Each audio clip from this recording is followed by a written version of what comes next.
This is why you need a game plan.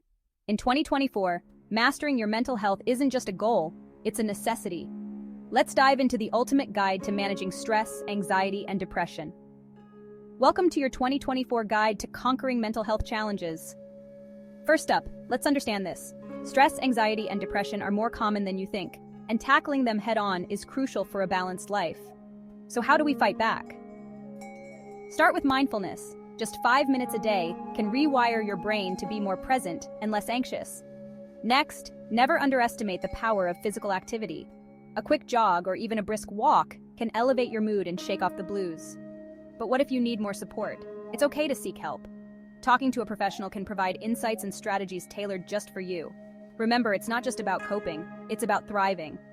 And don't forget, your community, friends, family, online groups, can be your strongest allies. Share your feelings, and don't shy away from asking for help when needed.